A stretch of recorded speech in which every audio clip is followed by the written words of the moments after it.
Let's take you back now to one of our leading stories. Members of Parliament, they're set to debate and vote on whether or not to adopt the independent panel's report on the Phala Phala farm saga. Let's get more now, and we're joined in this discussion by the president of the IFP, that's Mr. Velenkosini Hlabisa. We're also joined by political analyst, that's Khanya Vilakazi. Included is the convener of the National Task Team of the ANC Veterans League, Dr Snuki Zikalala. To all of you, thank you very much for making the time for this important discussion. Dr Zikalala, let's start with you, and it is an observation that was made by the IFP on this channel a little earlier, and it's got to do with the secret vote in Parliament that seemingly is being impeded by the ANC, but it would seem that the Speaker of the National Assembly appears amenable to the fact that this is not going to be a vote via secret ballot. How do you respond to those who say you are trying to intimidate MPs by insisting that this be a process that takes place in the open? Yeah, good morning, Xoli, and good morning, Mr. Hlabisa and Mr. Vilakazi, and good morning to your viewers. This is not intimidation at all. I think as the majority party and all ANC members who are there, they know very well that they're voting for their own party and for the sake of the country. They have to take the country's interests first. And so, as the African National Congress, we decided that this should not be a secret vote. Why should you have a secret vote? And we have, the last Tuesday, when we met as the NEC of the ANC, we decided as the African National Congress that we'll reject, we won't support the panel review outcome. Firstly, because it's just based on hearsay. Secondly, no evidence was put on the table. And the panel itself had no investigation powers at all. And so it's a flawed report. We're not there to cast aspersions against the two judges and the advocate for not having done their work. But all that we're saying is that we know that the Hawks, the SARS, and the NPA are looking seriously at the matter. And so if the outcome comes after there are thorough investigations by competent state organs, and they are saying the president has a case to answer, then we'll accept it. But currently, there is nothing that says that. The panel itself's report was flawed. And so that is why we are saying to members of the ANC who are in Parliament, that they're in Parliament because they were elected by members of the African National Congress on the ground. And so they are serving the interests of the party and, of course, of the country. The country comes first. And so all that we are saying is that why should it be secret? It's a known fact that the African National Congress said that this report must not be accepted because it's flawed. All legal experts have come to the same conclusion. And so we are saying to members of society, they should not be puzzled by this because it is a fact that the report is flawed. And so why do you have to go to a secret ballot? Mr. Hlabisa, let's give you the opportunity to weigh in here. The repeated statements from Mr. Zikalala is that this is a flawed report and therefore they don't see a need for a secret ballot. If anything, it's being challenged in court. Thank you very much, Xoli, Dr. Zikalala, and Mr. Vilakazi, as well as the viewers of Newzroom Afrika. Let me start here, Xoli. The vote which ANC members have been instructed to do is not to vote in the interest of the country, but is to vote in the protection of the ANC. This is history repeating itself. It will be not for the first time the National Assembly voting against a sitting president. It happened under Zuma. It is happening under Ramaphosa. The ANC is doing what it is known of protecting the president at all cost.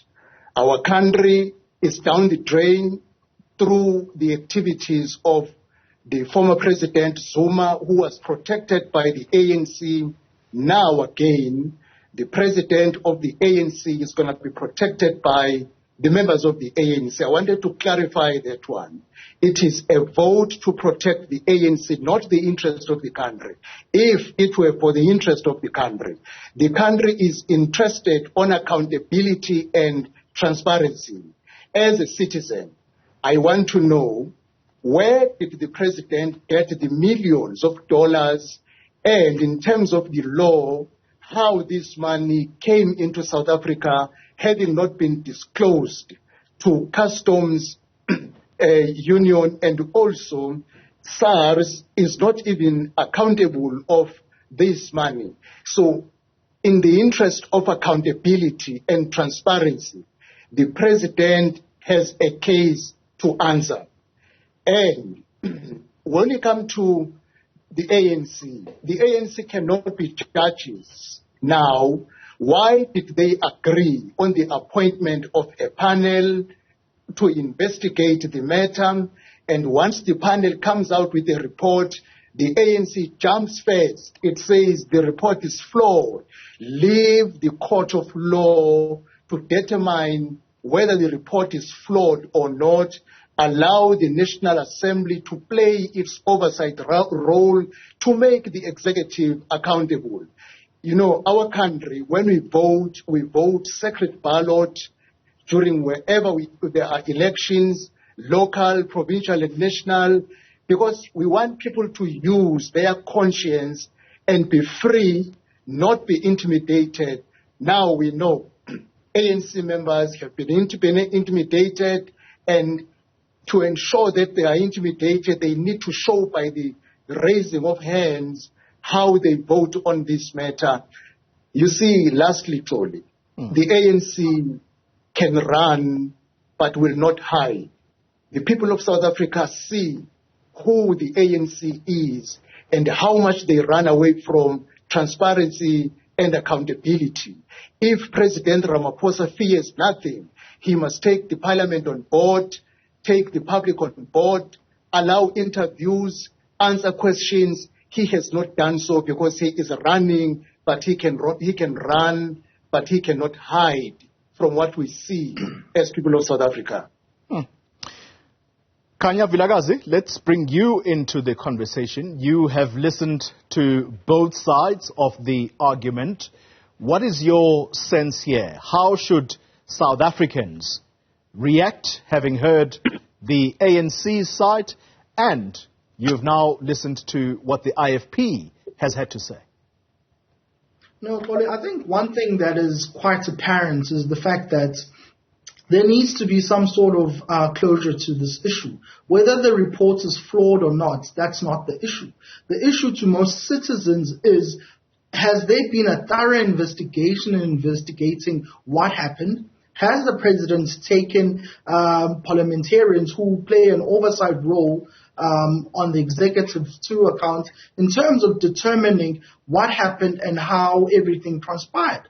That alone will restore the confidence in his legacy as a president of the country. He can't taint President Zuma's years as 9 wasted years, years of non-accountability, years of corruption. However, when he himself is facing similar charges, everybody does what they did during the Zuma years, which is rally behind their leader. This alone separates South Africans in twofold. The first fold is one that says it is amicable what the ANC is doing for itself, rallying behind its own leaders. However, other people are saying that by the ANC doing this, it is showing itself, especially parliamentarians, that they're only accountable to Luthuli House and they only take instructions based from Luthuli House and not the interests of normal South Africans. You'd be reminded of a constitutional judgment on a vote of no confidence for President Zuma back in 2017, brought by the UDN, where the Constitutional Court found that parliamentarians ought to act in the best interest of the Constitution and of the people of South Africa. However, that cannot be achieved if all parliamentarians toe a party line and not discuss issues openly and to the effect of improving what has been happening in Parliament in the past 10 or 15 years. Mr. Zikalala, it would appear to me, based on the assessment of the political analyst who is part of this discussion, that the president's legacy immediately comes into question here. He came into office talking about 9 wasted years. Well, the question has now turned. It is facing him directly in the face. Can he speak with any credibility on issues of corruption, money laundering, but ultimately upholding the rule of law? Yeah, the president has made it very clear. I'd like to make it very clear also to everybody that if he's found wanting by a court of law or by law enforcement agencies, he'll step down immediately. That is why he says that he's taking the matter on review. That is right. That's the right of every citizen. And he did not say that once the matter is taken on review, it's sub judice. It's not sub judice. All that we are saying is that there are two, we cannot compare the 10-year wasted years of former Comrade President Zuma and Comrade Cyril Ramaphosa. Comrade Cyril Ramaphosa did not steal state resources. It is money that was found at his private game reserve. The only thing that they are investigating, whether the money came into the country legally, did he declare the money? Was he aware that the money was there? Let the law enforcement agencies deal with that. We as the African National Congress have gagged him, say, leave the matter to competent state agencies who are independent of the African National Congress. Let them deal with the matter. And so if they deal with the matter and they come to the conclusion that he has a case to answer, then he also agreed that he'll face the might of the law. He did not say, I won't. And so you cannot say that what has happened over the last 10 years is similar to that, to what is happening now. Billions of rands were looted by some individuals within the African National Congress, billions, which deprived society of development, of economic development. We deprive the health workers to get the best service that they deserve. Billions. We are talking about billions. And a number of people are now being arrested.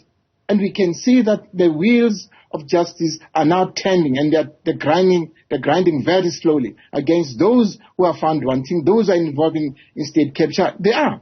The president has made it very clear that immediately if the law enforcement agencies charge him criminally, he'll step down. He never says that I won't step down. He said so. And so we are saying that he has taken the matter on review. Let the matter be properly assessed. And if a judgment comes the other way around and it says he has a case to answer, of course, he said, definitely I'll answer if I'm told that I've got a case to answer.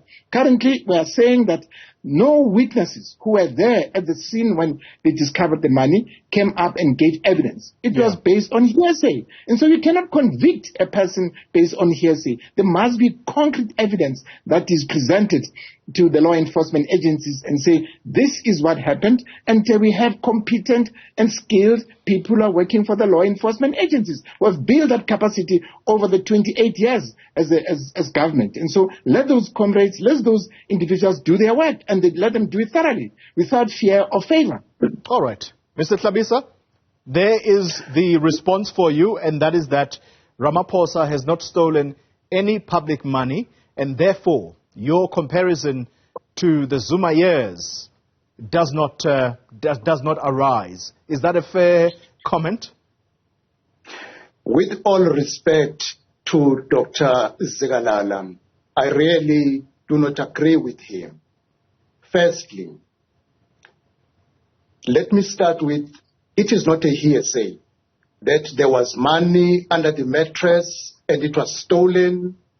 President Ramaphosa has confirmed it himself. So whether is there anyone who has come forth to make witnesses' statements is immaterial, because President Ramaphosa has confirmed that indeed there was money stolen. South Africa wants to know, how did the president get this money?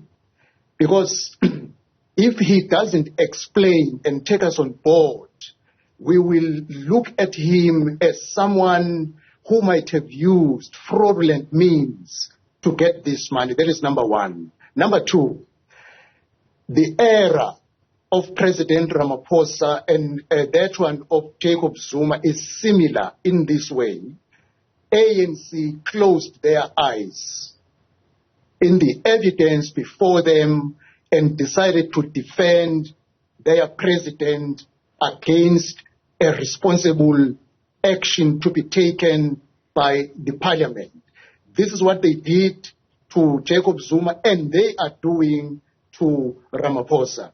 Of course, once Ramaphosa is out, his period will be regarded as another years wasted in terms of advancing the good cause of our people, unemployment, crime, load shedding, inflation. Almost everything moved from bad to worse during the era of Ramaphosa. It will be a wasted period after the 9 wasted years. Lastly, it is a known fact the ANC do not agree on the decision that is imposed upon them. We heard from reliable sources, the media reported it, leaders of the ANC, I can mention Xoli Mngambi, I can mention Dr. Dlamini Zuma, a number of them. They are not agreeing to this decision, but they will have to vote in favor because they are voting for the ANC, not in the interest of the country. So now, the ANC cannot hide from the truth which we see and we want to hear from Ramaphosa. That is why I'm saying it is disappointing, but it is up to the people of South Africa now to see the kind of the government we have that is not accountable to them, not transparent to them, but is only concerned in protecting the 3 alphabets, A and C, not the people of South Africa. Mr. Khanya Vilakazi, you get to wrap this up, and very quickly, if you can, please. South Africans watching this unfold, what do you think their choices are going to be come 2024? Unfortunately, I think that's where the crux of the matter is. The ANC closing ranks, the ANC has been in the past 4 or 5 years fixated on itself, fixated on the process of renewal, and pretty much it has been a disastrous period since 2018 that South Africans are living under. We have load shedding and so many other things that we're currently facing. So by 2024, voters would look at this action by the ANC of protecting the image of the ANC and not the image of the Constitution as a factor to which they can choose a party that they might vote for. Or they will say that because of what the ANC is doing, then let them vote for themselves and not include us as citizenry. We've seen the stats of voter apathy because they feel disenfranchised of what the ruling party is currently doing in and amongst itself. Khanya Vilakazi, thank you very much for that analysis, and my thanks go to Mr. Zikalala, Snuki Zikalala. He is with the ANC Veterans League. Also in the conversation is the president of the Inkatha Freedom Party, Velenkosini Hlabisa. Thanks indeed for your time. All right.